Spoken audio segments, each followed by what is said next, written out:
Hilton brings you new ways to stay, with experiences that let you capture the glory days. Introducing the Graduate Hotels. Each inspired by local college towns, these stays are always original and never boring. Get in touch with traditions all across the country and enjoy a stay that's a class above the rest. Book at Graduate Hotels with Hilton Honors Points at Hilton.com. It's a win-win. Hilton, for the stay.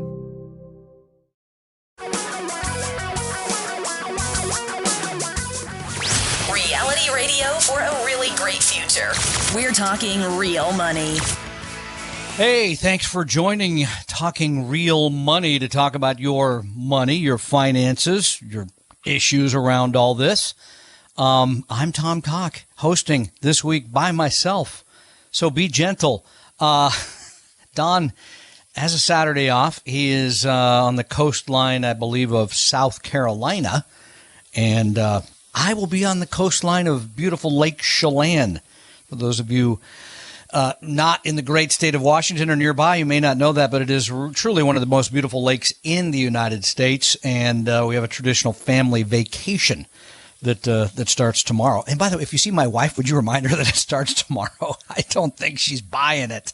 So I'm really excited about that. Get to hang out with my kids, grandkids, and even my brother shows up from Chicago for that one. So gotta love that. I tell you what, you don't gotta love is the free celebrity advice that is so doggone expensive. Oh, I'm supposed to mention the phone number first, 855-935-8255. That is 855-935-8255. Give me a call. Get on the program. Ask your question. You know, this drives me nuts. Truly.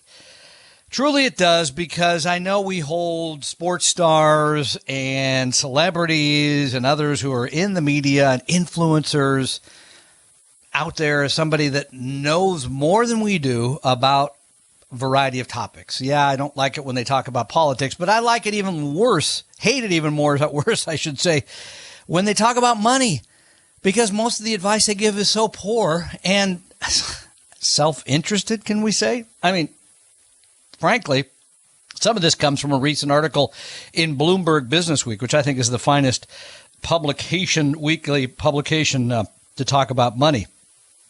And it points out some of these absolutely horrendous pieces of advice that Matt Damon, of course, got you all excited about crypto, where he was the face of the Fortune Favors the Brave campaign for the exchange Crypto.com. That ad debuted October of 2021. Within about 6 or 7 months, Bitcoin had dropped by 60%.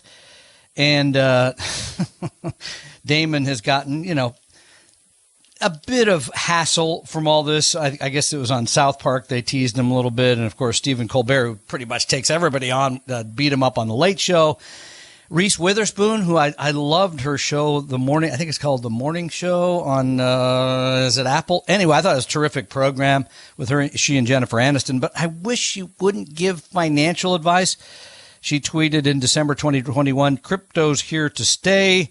She announced that she had a partnership to promote and collaborate with the World of Women NFT Collective. And since that, of course, the average price for the World of Women NFTs, non-fungible, I'm now forgetting. But anyway, this is part of the whole crypto thing. They slumped more than 75%. And then there's Mark Cuban, who really, frankly, should know better.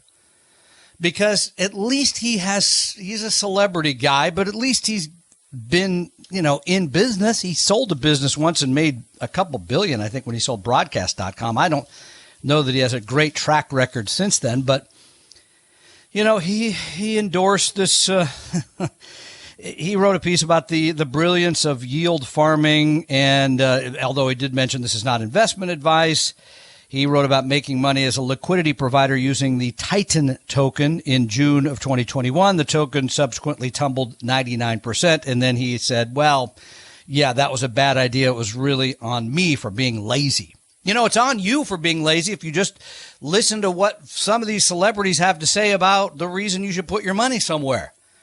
Frankly, you got to do a little more work than that. And is there somebody to trust? Sure, there is. There really is. It's not Wall Street either. In addition to the celebrities, it truly is academic work. Disinterested academics who have peer-reviewed white papers, who have looked at long-term how markets act and how you therefore should invest. That's the people where you should be. You got to forget the fads, the new things that come along, whether it's tech or crypto or NFTs or any of it, and trust not just the academics, but I think you can trust the long-term return history of various assets. Things like stocks and bonds that have been around for, hundreds of years, that have a track record that you can say, this is how they've worked for a very long period of time. Therefore, I will invest with that in mind. Instead of Mark Cuban says I should run out and buy the Titan token and I might get rich. I might not get rich. Bad advice. 855-935-8255. Give me a call. We'll take your questions and calls right after this. Tom and Don are talking real money. Tom and I created Vestory to help everyone become a better investor, even those who will never be clients. Let one of our advisors help you start your financial plan or solve a money problem free with no obligation or high-pressure sales pitch at Vestory.com. Vestory.com. Your guides to a really great financial future. Tom and Don are talking real money. Thanks for being part of Talking Real Money, and we'd love to talk to you about your money issues, concerns, whatever it entails. So just give me a call, 855-935-TALK. That is 855-935-8255, and that's exactly what Steve did. Hi, Steve. Yeah, good afternoon. Thanks for taking the call. I have a question about a deferred comp rollover. I think I may have asked you guys about it before. I retired in March, and I'm rolling over my deferred compensation fund, which is about $88,000 right now. I put it over at Vanguard, and I'm going to put it into. I'd like to divide it up between bonds and CDs. Since I'm not working anymore, I can't really deal with the fluctuations of the market, and I just want to preserve this principle. So what I'd like to know is, what would you suggest as far as what percentage to put in CDs, what percentage to put into bonds, and then of the percentage that goes into bonds, how should that be divided up between the municipal bonds, the corporate bonds, that sort of thing?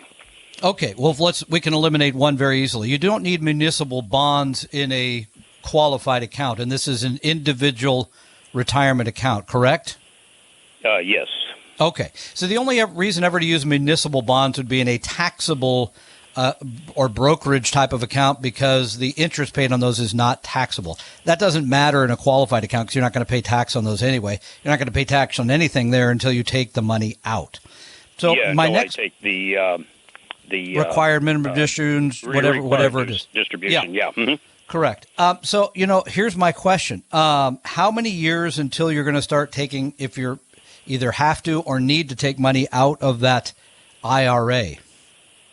Well, I may take some out next year for a couple of months long trip overseas, but other than that, not anytime soon, because I'm living off my Social Security and my pension, and I'm doing okay on those two. Okay.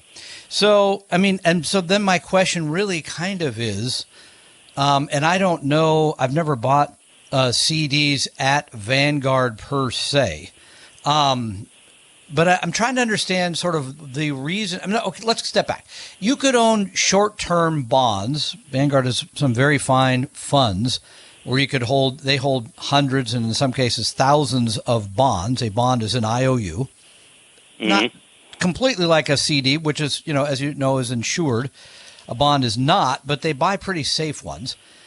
You could buy a short-term bond fund, and then you could also maybe buy a more a balanced intermediate type bond fund. For example, if this was my money and I said, well, I don't really need it for at least a few years, but I don't want to take any risk. I don't want to see a whole lot of volatility out of this. I would probably own a short-term bond fund, maybe like the Vanguard short-term corporate fund. I think it's VFSTX. And then I might hold the intermediate term, their total bond, which is BND. B as in boy, N as in Nancy, D as in dog. And maybe split it between those, because then you're getting a little bit of protection against, inflation. Not much, because right now the prices of bonds have been pushed down as the yields have gone up. But that gives you some protection. Or maybe you could do those two and then take a third of it and put it into, some sort of CDs that they offer. I'm just trying to dig that up right now to see if what that would look like. And that's pretty conservative. Again, it sounds like that's what you want to be, right? You really don't want to have any fluctuation. No, I really don't. If I were still working, then I could just leave it in stocks and bonds and just, ride out the ups and downs, because I'd be contributing every month. But since I'm not working anymore, I want to, preserve this principle. Yeah, and Vanguard, I'm just looking at Vanguard here. At Vanguard Brokerage, which is where you are, you can purchase and hold brokered CDs. That's correct. I think we have talked about this on the show before. So, you could take maybe half of it in CDs then, and half in one of those bond funds that are going to give you, the opportunity for a little more yield, if you will, a little more interest than you just get in those CDs. But that might be a strategy for you, Steve. And then it's fairly stable. Again, bonds have had a little bit, just looking, the intermediate term bond is still down year to date, but yields have started up again. So I think it's still a pretty sort of, and I hate using the word safe, because people think, well, nothing will ever happen. Well, there will be some fluctuation, but that's balanced out then maybe by your CDs, where there really truly won't be any fluctuation, right? That will simply be whatever interest you're going to get on that. Between the two, balancing between bonds and CDs, using one of those bond funds or two of them and their brokered CDs, that probably gets you to where you want to be. Okay, so about half of that money into CDs, and the other half split between maybe these two bond funds. Yeah, I would say the VFSTX, which is their short-term bond fund, and the BND, which is their total bond. Between those two, and then the brokered CDs, that probably gets you a little bit of interest, not much, downside potential there, which it sounds like is what you're looking for, because you don't need a lot of growth, but you don't want the headache of things going down. It kind of gets you there. Okay, that pretty much tells me what I need, and thank you very much for the help. It is my distinct pleasure. Thank you for joining us on the program. The telephone number is 855-935-8255. That, again, 855-935-TALK. And you can call that, and we will answer your questions. We get a lot of emails, too. Greg wrote us one about, this is always a tough question. He's saving for retirement, 10 years from retirement, has a pretty good amount saved up in his retirement account, and he's trying to decide whether to put money into the Roth 401k, which is, you're not getting a deduction for that, right? The money's coming out of your paycheck into a post-tax account and then growing tax-free, versus taking the deduction, right, which is in a traditional 401k. You're getting the tax deduction of that money. And he says his tax rate is 12%. Now, that's a pretty low rate. And he wants to keep a taxable income for the year at 83.5 or below and stay in the 12% tax bracket. That's pretty good. And here's the thing. Anytime you're trying to make this decision between the traditional 401k and the Roth 401k, you're trying to anticipate what your tax rate will be after you retire.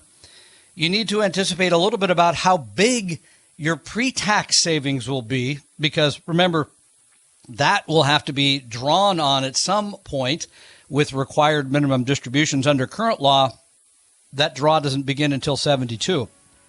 And we'll talk in a minute about how that may be changing as well. We'll spend a little more time on this question sent to us by Greg. Your questions and calls, 855-935-8255, as we continue talking real money.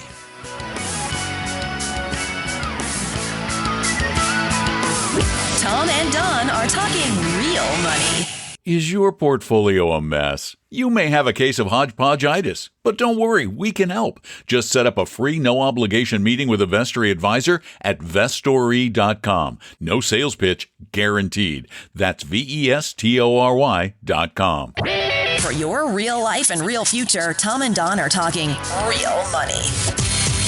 Thanks for being part of the program. You can call us anytime. It doesn't have to be Saturday afternoons, Pacific time at 855-935-TALK. You can call that number anytime, or you can email us. We take your questions. We get a lot of emails, and we try to get to them as quickly as we can. Greg wrote us one recently about sort of, should he continue? He's contributing 3/4 of his money every year in his retirement account to the Roth portion of his 401k, so he's not getting a tax deduction. But is he balancing that out by paying 1/4 of it in the pre-tax traditional 401k? That's keeping him in the 12% bracket. And he said, do you think I should just plow everything into the Roth, or is there benefit in keeping that 12% tax bracket? Here's the thing. I mean, when you get to retirement, you don't really know for sure what your tax rate is going to be. And this is a balance, right, between what your tax rate is today and what it'll be later. Generally, your tax rate is higher while you're working than it is when you're retired. A 12% rate is very low. I kind of like the idea of keeping it at that level. You're also building two different buckets, if you will. You've got the Roth bucket and the traditional bucket. That'll give you some variety when you get to retirement on where to draw the money from. I think your strategy is pretty good, Greg. I wouldn't mess around with it too much and just keep on keeping on. So stay at it. And thanks for your question, and thanks for listening to the podcast in this case. Let's go back to the phones. Terry now joins us here on Talking Real Money. Hi, Terry. Hi, how you doing? Good. How can I help you? I'm looking to start some kind of account or something for my 2-year-old nephew. And you can buy presents and everything, but I would like to do some kind of investing for his future, and that I could keep adding to in the gifts every year and such. Well, tell me, would this be money?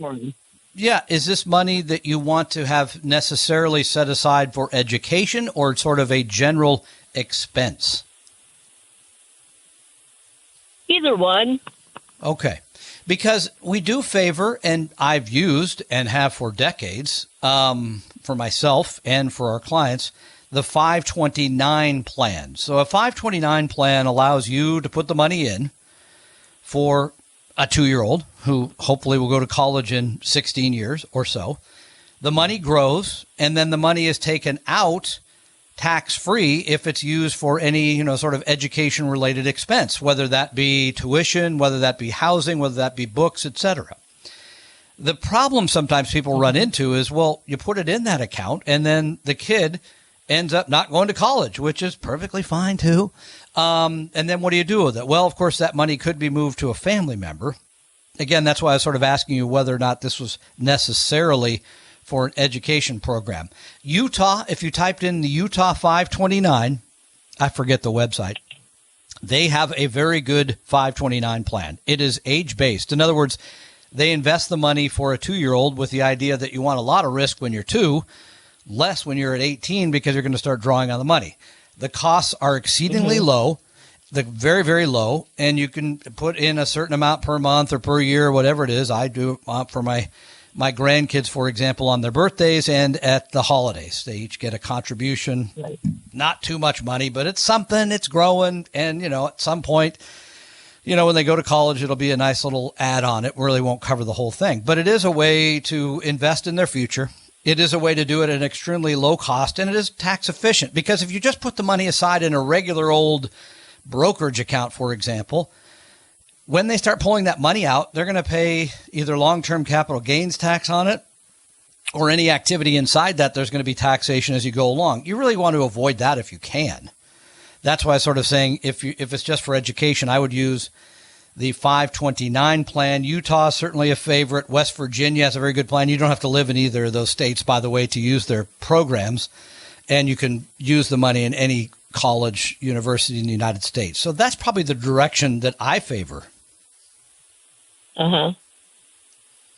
And so you just go online and look up pardon me. Utah Yeah, I would just type in Utah 529 plan. I think it's Smart Select, but I'm not positive. But at any rate, it'll pop up, and it's very simple to start the account, name the beneficiary. You are the account owner. Terry will be the owner of the account, but the beneficiary will be whatever the 2-year-old's name is, et cetera, et cetera. That will grow. As I say, it comes out tax-free. I think it's a wonderful plan for people's education. Thank you for your call, Terry. Please give us a ring. We're glad to answer them. 855-935-8255 as we continue talking real money. Tom and Don are talking real money. Set your course for a great future with a free copy of our 60-page Better Retirement Guidebook at vestory.com, vestory.com.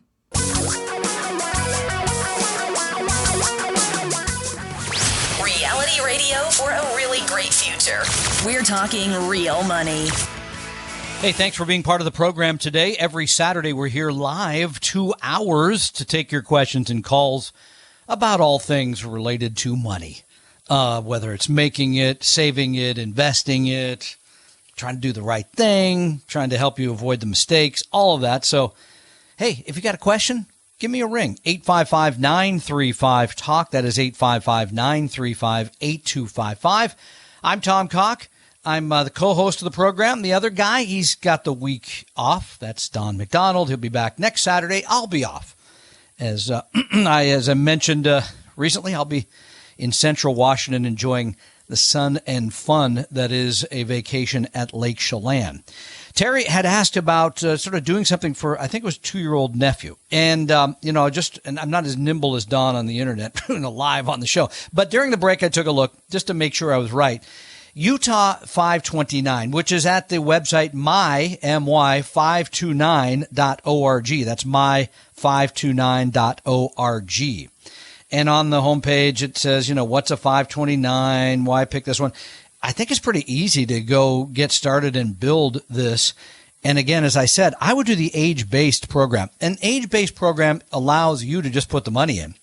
The operators of the 529 plan, decide how to invest it. In other words, how much in the riskier things like stocks, how much in the less risky things like bonds. And a 2-year-old nephew should have, probably 90% of the money in stocks because you're hoping for a lot of growth, and 10, maybe 20% in bonds because you don't need a lot of stability. What you're looking for is that account to get bigger. Like, last week you would have wanted to have it go up by 3% because the stock market went up by 3%. So I think that's a great plan. The costs are exceedingly low. They use index or index-like products for the underlying investments. I've used the Utah 529 plan for many years. I also use the West Virginia plan, which I think is equally good, but we could get in a debate about that. Overall, by the way, 529s have gotten better over the last decade or so. There used to be some truly awful plans where the funds they used were active management, where there was commissions, there were expenses, very high expenses. But, things have been cleaned up a little bit, and there's actually quite a bit of money in 529s. As I mentioned, that money can come out and pay college expenses. My goal, and I don't know if my kids even know this, but my goal was always for the grandkids to put enough money in there so it would pay maybe 1 year of their college education. And I know that's a bit of a guess because I've got a 10-year-old grandson, a 5-year-old grandson, and a 4-year-old grandson. My wife's hoping for a granddaughter somewhere along the way here. But my goal was to set aside kind of 1 year college education. Now, who knows where they're going to end up in college, right? And what that's going to look like in 8 years, 12, 13 years and 14 years. Nobody knows. And nobody knows if the price of higher education will continue to escalate the way it has for the last couple of decades, which truly has been outrageous. And you hope that the pandemic slowed that down a little bit. But I do love the 529. I think it's a great way to save for the future. I think it sends a great message because Terry said the same thing. You can give them toys, you can give them all that stuff, but they use it for a period of time and it's gone. Imagine the great deal, which they might not understand at 18, but they will at some point in their life know that you help them be successful by setting money aside for their education, which is so important. And I think more important in the world today than maybe it's ever been. So I think the 529 is just a wonderful instrument, and I think you should strongly consider that. What about young people and money? So I got a question here from Susan, who said, my son is starting out, will have about $3,000 in earnings this year. Fantastic. We'd like to open up a Roth IRA for him, but not sure how much we can put in, the $3,000 or the annual limit of $6,000. Thanks for your help. And thank you, Susan, for listening to the podcast and for writing. The reality is you can only put in a Roth IRA as much as that person has earned. So if the young person has only earned $3,000, you can only put in the $3,000. Can't put in all the way up to the limit for Roths of $6,000. The government just decided, well, that's unfair because you didn't earn that money. It's not earnings. You shouldn't be able to set it aside tax-free. And by the way, I think this is a fabulous idea. My children all had Roth IRAs when they were relatively young, as soon as they had earned income. Now, they didn't necessarily put the money in there themselves, because they spend it oftentimes. But you can put it in there because if they have a 1099 or a W-2, whatever it is, that amount could be set aside by you into a Roth IRA. It's easy to do and will make their future look even better. 855-935-TALK. Give us a call. Tom and Don are talking real money. A second opinion could save your life either physically or fiscally. Let one of our Vestory advisors help you save your future at Vestory.com, Vestory.com. Your guides to a really great financial future. Tom and Don are talking real money. Hey, welcome back to Talking Real Money. Still time to answer your questions. 855-935-TALK. That is 855-935-8255. Show ends. I'm right out the door because we're getting together with our clients this afternoon in our parking lot. That doesn't sound very fancy, does it? But we do this every year, have a little picnic. We got somebody we know that does a pretty good job at wood-fired pizza. We got a little wood-fired pizza, got a little ice cream. I'm going to get up and give a 3 or 4 hour lecture. Oh, my daughter just told me no, 3 or 4 minute lecture. So not 3 or 4 hours. But anyway, we'll be doing that this afternoon. Looks like the sun's breaking out just in time for that. So let's go. Still get lots of these emails. This one came from Anthony. And this is a tough one because this aspect is so critical in so many ways, but it feels emotional. And I'm talking about when to draw Social Security. It is not an easy question to answer. As you are aware, should be aware, the longer you wait to take Social Security, the bigger your benefit is, right? It's an actuarial table. If you wait till age 70, it's quite a bit bigger. I looked at mine this week just because I wanted to see if it had changed due to the expected inflation, which is going to be tremendous increase in people getting benefits next year. It is not yet, but it's huge compared to what I would get even at full retirement age. For me, full retirement age, I think, is 66 years and 10 months. That's still at least a few years down the road. And I'm planning on waiting until 70. I've got, a little bit of conflict there because I'm married. My wife's benefit is going to be considerably smaller. And so she will be getting half of my benefit. And should I die first, which would be the expectation, she will inherit mine. So there's a lot of reasons from a financial planning standpoint for me to take it later. But this is from Anthony. He wrote, on occasions you have mentioned you intentionally delaying your Social Security in 70. I am 60, currently working, but COVID impacted my health to the point where I am having a difficult time keeping up my work, so I'll most likely retire by the end of this year as I will be turning 61. I've got decent savings, 2 pensions, so I'll have income of about $110,000 prior to even having to take a dime from my savings. That's terrific. Social Security will at 62, along with my wife, who's same age, never really worked, will be about $30,000, bring our income to $140,000. I'd like it to be $150,000, so I'll have to pull about $10,000 from my savings. He said he hadn't considered taking Social Security and pulling pulling money out of the 401k for a year for the age of 62 to 70 to increase his final payout. But that means reducing his savings by $250,000. Okay, here's where the rubber meets the road, right? If he waits till 70, that benefit after full retirement age is going to grow by 8% a year, and between 62 and his full retirement age is going to grow a lot too. But as he points out, he's going to have to draw from his portfolio to do that. So his break even from higher Social Security checks at age 70 to pay himself back the money he took from savings at no interest to make up for 8 years of checks. He says he won't break even till, 86 to 88 years old, provided my wife and I make it that far. If you assume I put the money into government bonds, earn 2.5% a year over the 8 years and pull the money out, it seems crazy just to not take the money at Social Security at 62. I threw a lot in there at the end because there's a lot to this question. Okay, couple of just the general rules. Number one, from wherever you start that Social Security, you got to live the 10 years to see the strategy work out. In other words, if I die at 75, it's going to be a lousy decision for me to have waited till 70 because I would have made more by taking the money out at full retirement age. Now, for me, as somebody who expects to work, that would probably not be ideal either, though, because I'll be paying income tax on everything above like $19,000. So it will not make sense for me. And as I mentioned, my wife would be expected to outlive me. She will inherit my benefit. Pretty good deal for her. But in this case, here's the trade-off. He says, I'm going to be pulling down my savings by $250,000 to make up the difference. That's true. But should you live the 10 years after 70, I guess that would be age 80, and enjoy those huge increases at, 8% a year, that benefit is going to be far larger. And then again, if your wife were to outlive you, even if one of you lived for a period of 10, 15 years, you're going to make that money up, and pretty quickly, by waiting till 70. And so I'm going to probably argue with you again here. There is no investment that I know of where you get that guaranteed 8% a year.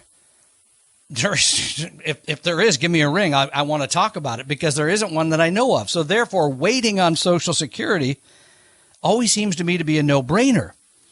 And yet most people, it's still like 40% of America that take Social Security at age 62. It's still I think it's even less than double-digit number that waits until age 70 to take it. It's a very small number of people that wait till age 70. And you're going to say, well, I'm not expected to live till 80. Well, then that makes sense. But again, if there's someone else who's going to be relying on that as well, there's reasons to consider that as part of the overall decision-making process. Maybe you don't, maybe you do. But in my case, I did, and I think it makes sense. So, yes, while this is somewhat complex for me, I would still be in favor of waiting a bit, especially after age 62. Because remember, at 62, your benefit is 30-some% less than it would be even at full retirement age. And that's what you're going to get the rest of your life, however long your life will be. And in your case, that's how much your spouse is going to get for the rest of her life. So it's a big, huge decision, even though you're going to have these pensions. And one thing is you didn't talk about whether or not those pensions have a survivor benefit. Because if they do not, now you're going to have a small Social Security benefit that your wife's going to be drawing. She may or may not have those pensions, and she's going to have to make up the difference for her lifestyle with the savings you have, and you didn't give me the number on that. So as a general rule, if your health is good and you don't have some family reason that everybody doesn't live past 75, I'm going to want you to at least wait until full retirement age to take Social Security. I may think that waiting till 70 makes more sense, again, unless you have a health issue or there's a history in your family of not making it till age 80. Or the other part is some people just need the money. And Anthony may be one of those because he said he's going to be unable to work much in the coming years. Well, then, and if you really have to have the money, you have to have the money.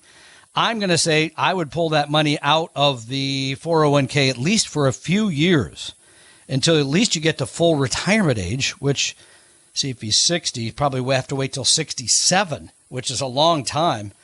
At the end of this year, he says he's turning 61. Okay, so 6 years you got to wait to get that bigger benefit. Probably still going to make sense. And that's, I know, it's painful advice because you think, well, wait a minute, I'm drawing on that portfolio when I could be getting it from the government. Yeah, but the government is going to increase that benefit a lot after you start to take it, and that's the benefit you're going to get the rest of your life. other than changes for inflation. And I know next year they're still talking about the possibility that Social Security benefits will go up by 10%. Wow, wouldn't that be a nice boost? Although, again, with all the prices being up, it's not really a boost. So, yeah, I'm still going to say delay on that Social Security, Anthony. I know, I think you're crazy to take it at 62. Sorry, the news is not better. We'll be back with more Talking Real Money in just a moment. Tom and Don are talking real money. Tom and I created Vestory to help everyone become a better investor, even those who will never be clients. Let one of our advisors help you start your financial plan or solve a money problem free with no obligation or high-pressure sales pitch at Vestory.com, Vestory.com. For your real life and real future, Tom and Don are talking real money. Hey, I'd love to see you on Saturday, September 17th in Bellevue for a live in-person class. Yeah, it's been a while. We haven't done a lot of these because of the pandemic, but here you go. Retiring in a recession. I'll be doing that, talking about the things we just talked about, Social Security, investments, retirement income, how to get all of this right, how to avoid annuities, make good decisions, and really live out your retirement years without fretting about money. That, I think, is just worth its weight. Can I say it? In gold. So join me Saturday, September 17th for what I think will be a really great hour and a half. We're also going to be talking with Kevin Peterson about Medicare. Register now at Vestory.com. That's Vestory.com.